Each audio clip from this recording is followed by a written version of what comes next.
மகா பெரிவா சரணம்.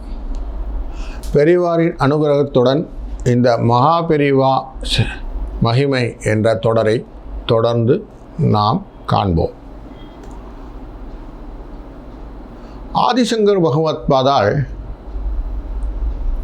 தன்னுடைய சீடர்கள் அனைவருக்குமே உபதேசம் செய்து கொண்டிருந்த போது ஒரு சீடர் மட்டும் ஆத்மார்த்தமாக சங்கராச்சாரியா அவர்களுக்கு செய்யக்கூடிய அந்த பணிவிடைகளை செய்ய வேண்டும் என்ற எண்ணத்திலே அவருடைய காஷாயத்தை அலசுறது போடுறது வர்றது இதிலே தான் இருந்தார். அவர் அதிகமாக பாடத்திலையெல்லாம் கவனம் செலுத்துவது இல்லை அப்படிங்கிற ஒரு சூழ்நிலை இருந்துச்சு. அப்படின்னு நினச்சிட்டு இருந்தோம். மற்ற சீடர்கள்லாம் பார்க்கும்போது இவர் பெருசாக அதில் இன்ட்ரெஸ்டடாக இல்லாத மாதிரி இருக்கும். ஆனால் அவருடைய தீர்மானமான வேலை என்னென்னா பகவத்பாதாளுக்கு ஹெல்ப், அவருடைய அன்றாட வேலைகளை தான் ரொட்டீனை பார்த்துக்கிறது அப்படின்னு வச்சுருந்தார். ஒரு நாள் என்ன ஆகிடுறது, ஒரு பாஷ்யம் ஒன்று, ஒரு விஷயத்துக்கு ஒரு வேத வியாக்கியானம் ஒன்று கொடுக்கறதுக்காக சுவாமியை அனுகிரகம் பண்ணுறார். அப்போது இவர் தோடகர் வெளியில் இருக்கார். அவர் வரட்டோன்னு உட்கார்ந்துருக்கார், அந்த சிஷ்யன் வரட்டோன்னு. அப்போது மற்ற சிஷ்யாலாம் சொல்கிறான், இல்லை அவன் வந்தாலும் உங்களை பற்றி தான் கவலைப்பட மாட்டான், அவன் துணி இருக்கா காயறதுனா இதை பற்றி தான் யோசிச்சுட்டு இருக்க போகிறான், நம்ம அதை படிப்போமே அப்படிங்கிற மாதிரி தே ஸ்டார்ட் மர்மரிங்.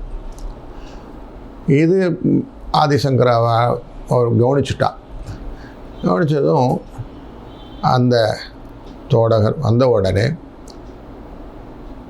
இதை விஷயத்தை அப்படியே நீ சொல்லு அப்படின்னு சொன்ன உடனே அவர் தோடகாஷ்டகம் அப்படின்ற 8 பாடலில் கம்ப்ளீட்டாக இதனுடைய verbatim what he want to say பகவத்பாதாலும் அதை அப்படியே சொல்கிறார்.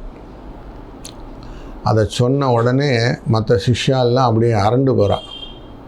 இது எப்போ படித்தேன்னா, நான் தான் உங்களோடய இருக்கேனே, நீங்கள் தான் எனக்கு சொல்லி கொடுத்துட்டே இருக்கீங்களே அப்படிங்கிறார் ஸ்ரீ தோடகர். அப்படிப்பட்ட ஒரு அந்யோன்யமான ஒரு இணக்கத்தை கொடுத்த அந்த ஆதிசங்கரர் வழியிலே வந்த நமது மகா பெரியவாளும் உள்ளுக்குள்ளரே கலந்து நமக்கு ஹெல்ப் பண்ணிகிட்டே இருப்பார் அப்படிங்கிறதுல சந்தேகமே இல்லை. அதில் ஒரு அன்பருடைய ஒரு செய்தி. ஒரு நாள் என்ன பண்ணுறா, ஒரு சுவாமியை பார்க்குறதுக்காக ஒரு ஊருக்கு வந்துட்டாங்க. ஹைதராபாத் பக்கத்தில் இருந்த ஊருக்கு வராங்க. இவங்க கச்சேரியெலாம் செய்யக்கூடிய, காலக்ஷேபம்லாம் செய்யக்கூடிய ஒரு பரம்பரைக்காரர். அவர் வந்த உடனே சுவாமிகிட்ட உட்காந்து எல்லோரும் காலக்ஷேபம்லாம் பண்ணுறாங்க. பண்ணிட்ட உடனே எப்போ ஊருக்கு போகிறேன் அப்படின்னு கேட்குறா பெரியவா.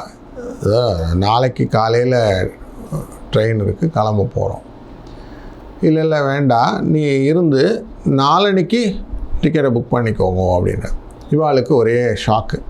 நாளைக்கு போகலான்னு யோசித்தோம், இப்படி வேண்டான்னு சொல்கிறாளே பெரியவா.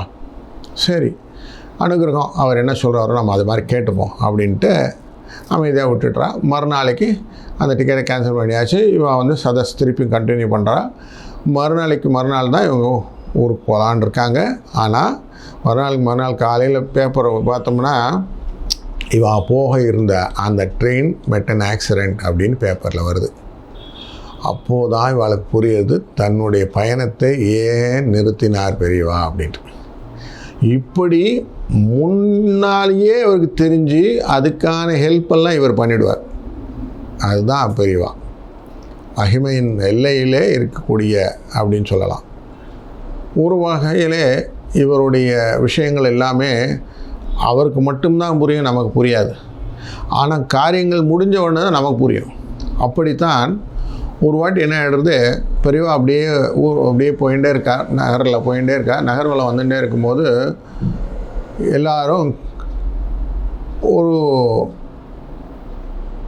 மது குடிக்கக்கூடிய ஒரு ஆசாமி, அந்த மனுஷன் எப்போ பார்த்தாலும் போட்டுவிட்டு கூடவே சுற்றின்னு இருக்கான். அவன் பெரியவாண்ட வராமல் அங்கே அப்படியே போயிட்டே பேசிகிட்டே போகிறான். எல்லாருக்கும் ஒரே இது, இவரும் இந்த மாதிரி வந்துட்டே இருக்கானே, இவனை வச்சுட்டு என்ன பண்ணுறது. ஆனால் பெரியவன் என்ன சொல்கிறான், அவன் சாப்பிட்டானா, அவனுக்கு எதாவது கொடுத்தேல அப்படின்னு அடிக்கடி கேட்டுகிட்டே இருக்கார். என்ன இவர் இப்படி அவனுக்கு ரொம்ப மரியாதை கொடுத்துட்டுருக்காருன்ற மாதிரி ஒரு சின்ன மனத்தாங்கல் இருக்குது எல்லாருக்கும். இப்படி எல்லாம் ஆச்சு. மறுநாளைக்கு காலையில் இப்படியே கொஞ்சம் தூரம் போய் எல்லா ஜனங்களும் சமுத்திர ஸ்நானம் பண்ணுறதுக்கு போகிறாங்க. கரெக்டாக போய் சமுத்திரம் எல்லாம் குளிக்கும்போது ஒரு பெரிய அலையில் ஒரு 4-5 பேர் மாட்டிக்கிறாங்க.